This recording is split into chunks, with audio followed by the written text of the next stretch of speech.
Bom, pessoal, dia 20 de novembro, Dia da Consciência Negra, está chegando. E por isso a gente quer falar hoje sobre o movimento feminista negro. Se você ainda não conhece, se você nunca ouviu falar e quer saber um pouquinho sobre, fica com a gente.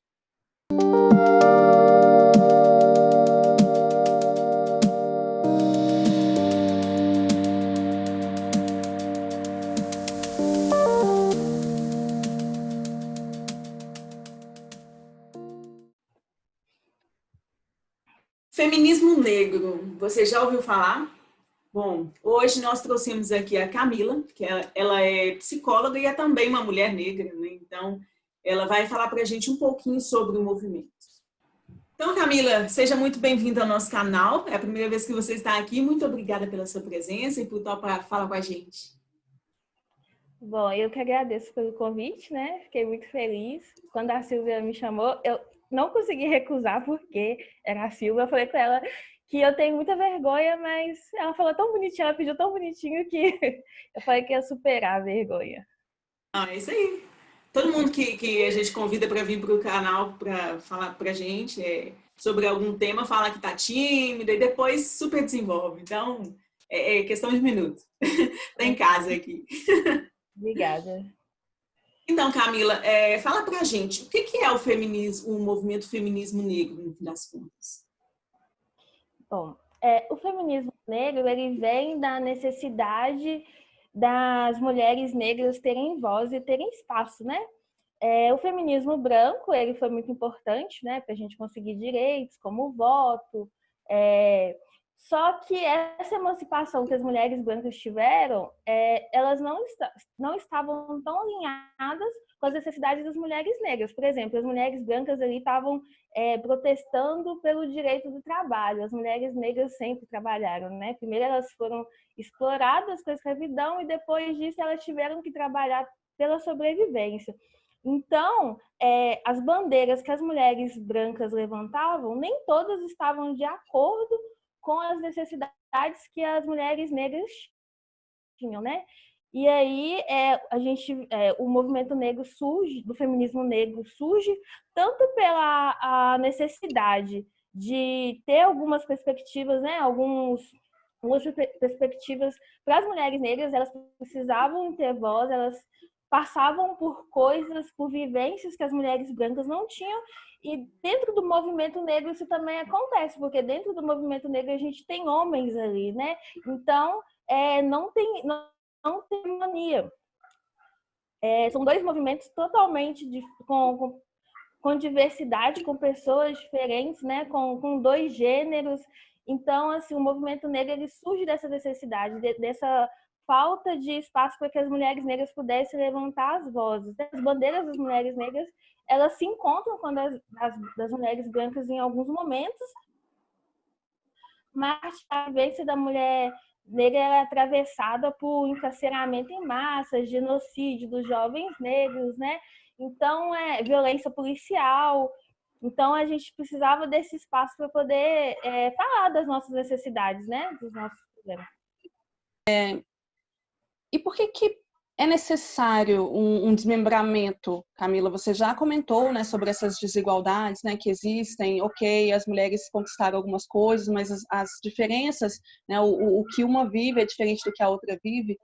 Mas conta um pouco pra gente por que é tão necessário a gente falar em feminismo e pensar na mulher negra, na mulher transexual. Por que a gente precisa tanto fazer essa separação, esse desmembramento?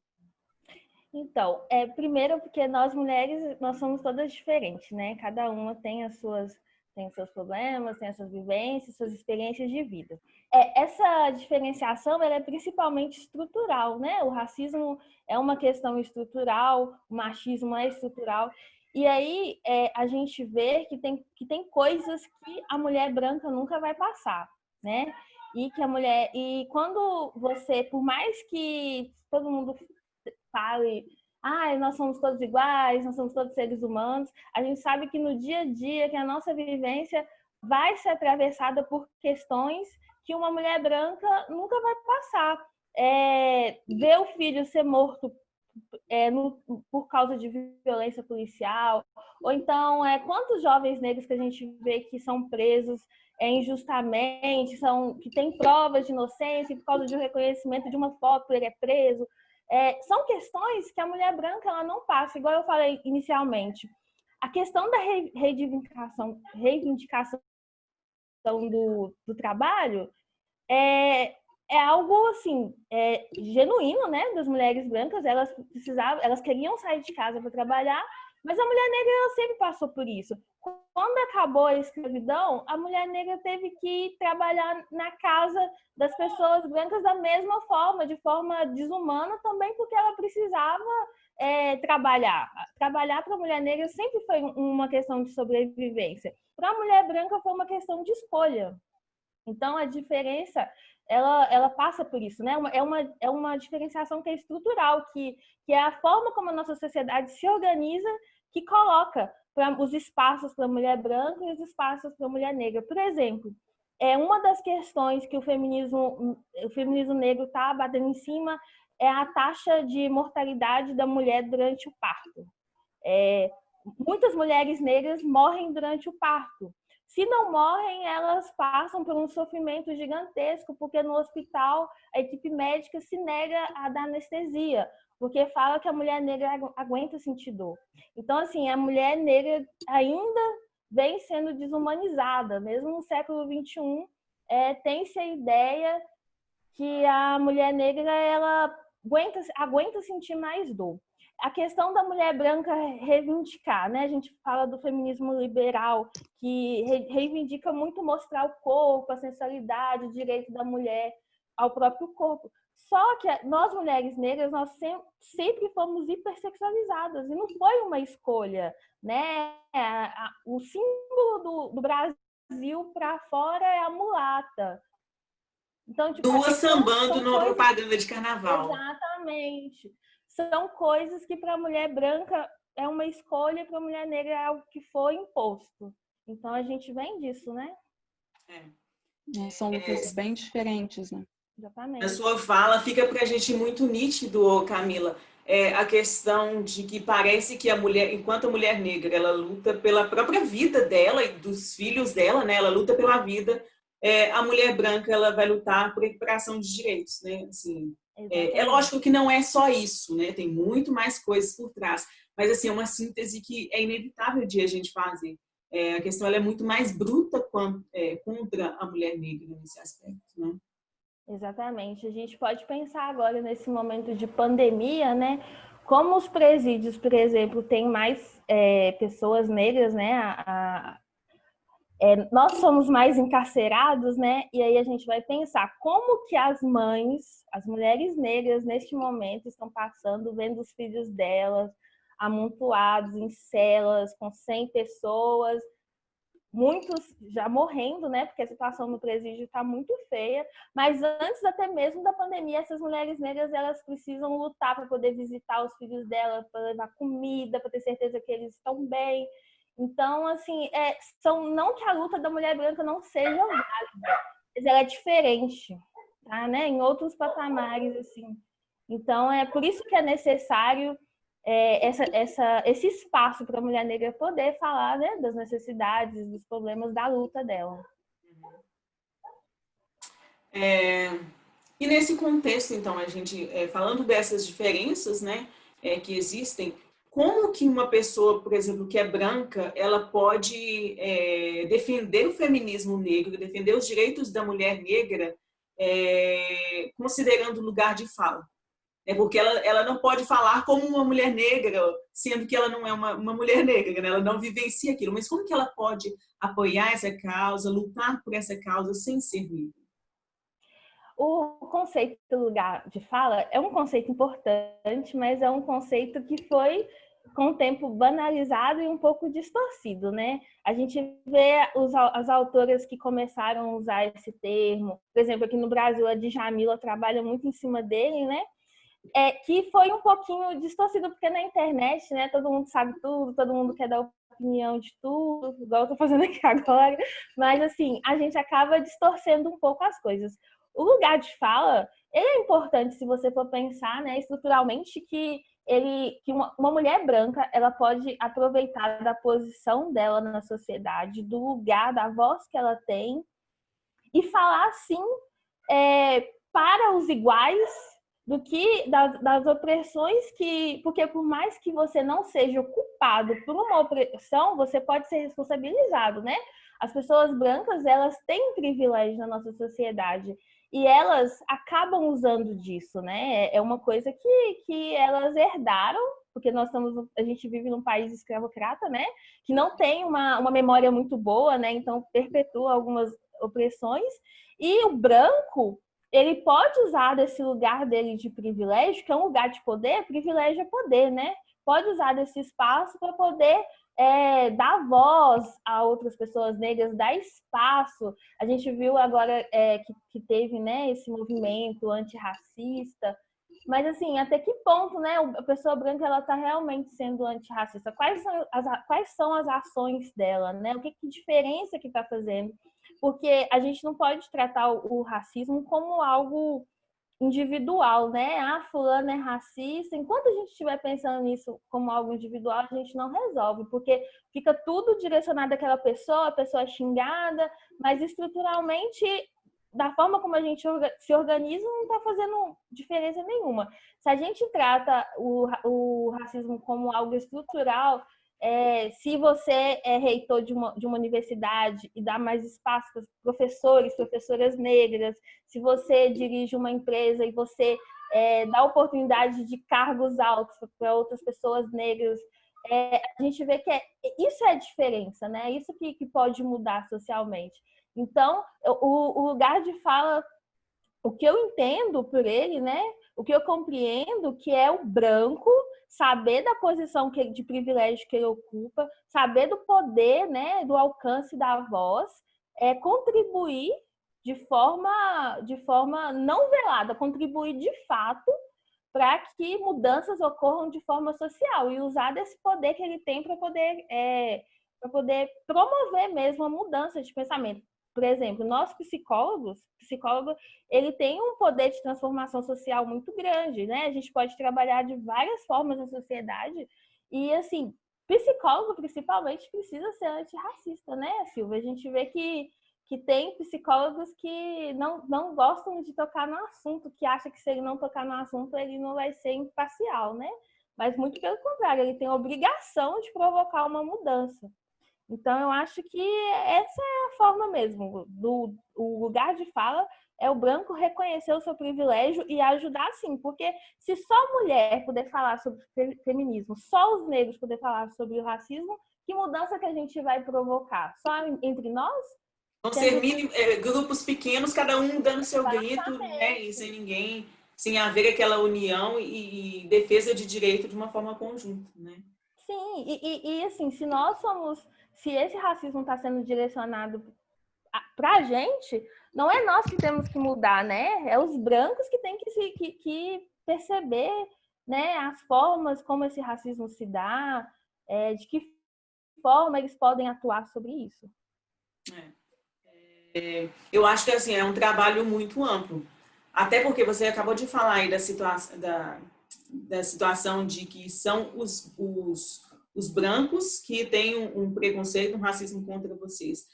E é tão forte isso que muitos negros acabam absorvendo isso e aceitando. Não, eu sou inferior realmente, eu tenho que estar aqui realmente, é aqui que é meu lugar, eu não vou avançar. Assim. É tão forte, foi um trabalho assim, tão forte por esse tempo todo sobre a população negra, que os próprios negros eles aceitaram isso para si, né? Então, assim, tem que ser feito algo muito urgente, muito, muito forte também para combater isso em todas as esferas. E por isso que esse negócio do lugar de fala, assim, ser usado, só negro pode falar sobre racismo, por isso que não faz muito sentido, né? Exatamente por causa disso. Porque não quer dizer que uma pessoa é preta, ela é totalmente consciente do que é racismo, das vezes que ela sofre racismo, de quando o racismo é reproduzido. Mesmo porque, gente, negritude num país tão miscigenado, é algo que a gente se descobre. Eu não nasci preta, assim, eu nasci, né? Mas, assim, para mim, a minha existência enquanto mulher preta se deu há pouco tempo. Acho que a partir de 2013. Foi 2013 que eu me reconheci como mulher negra. Até antes disso, eu era parda. Se alguém me perguntasse, eu era parda. E aí, inclusive, foi graças ao feminismo. Na medida que eu fui entrando em contato com o feminismo no geral, que eu fui me descobrindo enquanto mulher negra. Então, assim, não... Pode falar, desculpa. Na minha infância, eu tinha uma amiga que ela é negra. A gente tinha uns 12 anos de idade e, nossa, gente, isso me marcou muito. Ela virou para mim e falou assim, Fran, você não tem vergonha de mim? Eu disse, por que, Zizi? Não, porque eu sou negra. Ela ouviu isso tantas vezes que ela tinha que ter vergonha da pele dela, de quem ela era, que ela reproduzia isso. Que ela chegou a perguntar para a amiga dela, para a melhor amiga dela, se a amiga dela não tinha vergonha por causa do tom de pele dela. Gente, é muito forte isso, é muito forte. Como que você pode colocar assim, uma coisa dessas na cabeça da pessoa? Sim, a gente é ensinado desde cedo que ser negro é feio, né? Então, assim, a minha mãe, que é uma mulher negra, assim, retinta, ela até pouco tempo atrás achava que a palavra negro era feia e era um xingamento. Então, se alguém virasse para ela e falasse assim, você é negra, ela achava que isso era um xingamento. Então, eu tive que ir trabalhando com ela aos poucos, porque antes ela era morena. Eu mesma, eu sou, na minha casa, dos meus irmãos, meus pais, eu sou que tem a pele mais clara. Meus pais têm a pele mais escura, meu irmão também. Minha irmã, que hoje é falecida, também tinha a pele mais escura que eu.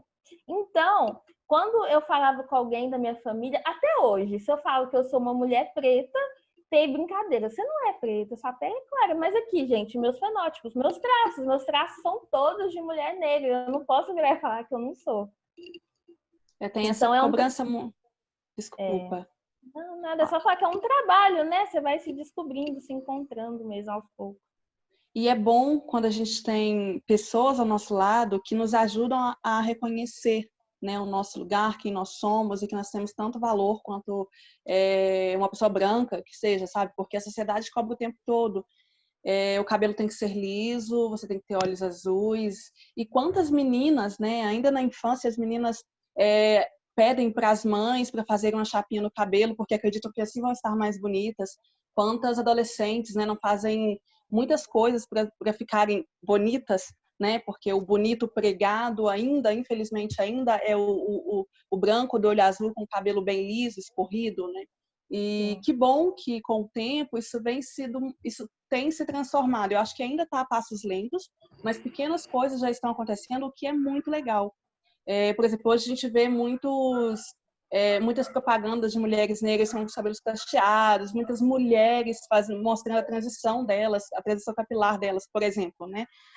Então, assim, acho que tem sido trabalhado isso, mas ainda a gente tem uma luta muito grande dentro desse movimento feminista negro, né? A gente ainda precisa se reconhecer enquanto mulher negras, né? Que a gente tem tanto valor quanto uma mulher branca, a gente precisa reconhecer isso, né? Aprender isso, e é muito importante quando a gente tem pessoas do nosso lado que nos ajudam a essa compreensão. Eu já tive muita vergonha, assim, de mim, né? Da minha aparência por não ser uma menina branca do olho azul, não ter o cabelo liso como as meninas da escola tinham, né? Como a maioria das meninas da escola tinham.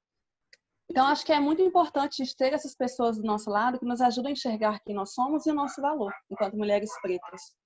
Para mim, assim, um marco mais importante hoje em dia, assim, que é uma coisa muito, muito, muito pequena, muito sutil, mas que para mim fez toda a diferença no mundo, é que, por exemplo, agora eu tô com um batonzão, assim, escurão, lindo, maravilhoso, mas até meus 20 e poucos anos eu não usava batom, porque eu tinha muita vergonha da minha boca. E a minha boca é muito grande. Então, assim, na escola, eu, né, passei por várias situações de racismo, de bullying na escola e tal. E, assim, eu tinha tanta vergonha da minha boca que mal eu passava um brilho, eu usava manteiga de cacau. E era isso, assim, sabe? Porque eu tinha vergonha. Eu achava que o batom na minha boca ficava muito feio, chamava muita atenção. E aí, só depois que eu fui me descobrindo enquanto mulher negra, que eu fui conhecendo, né, reconhecendo minha negritude e tudo mais, que assim, eu pensei assim, nossa, mas minha boca é tão linda, por que eu não vou usar batom nela? Por que eu não vou passar? E hoje eu só uso batom escuro. Eu não consigo nem usar. Ai, obrigada. Mas é assim, como a gente é diminuído nos pequenos detalhes, né? Coisas simples, mas que fazem toda a diferença. Sim, essa representatividade que vocês estão falando aí, que a Silvia acabou de falar também, ela é muito importante, né, para as meninas negras se reconhecerem, né, a partir do que elas veem representado ali, porque até poucos anos a gente não tinha essa ilustração, a gente não tinha na televisão, na novela, a gente não tinha um negro, por exemplo, de sucesso, né, o negro é empregado, nos telejornais a gente não tinha uma mulher negra, né, então, assim, é muito importante essa representatividade. Mas é muito importante também que essa representatividade ela não fique só ali na televisão, né? Que as mulheres negras estejam presentes também na política, enfim, em outros locais, defendendo os direitos das mulheres negras. Porque senão aquilo não vai passar da televisão, né? A gente precisa ser representado em todos os âmbitos. Esse é um mal que acontece, por exemplo, nas universidades, né? Nas faculdades. Quando chega novembro, assim, a gente é cheio de palestra, de evento, tem música e tal, mas no dia a dia, quantos professores negros que a gente teve? Quantos professores negros existem na faculdade? Né? É uma coisa assim que a gente... outra coisa que tem que acontecer, assim, é de nós negros a gente ter espaço para falar de outras coisas, assim, sabe?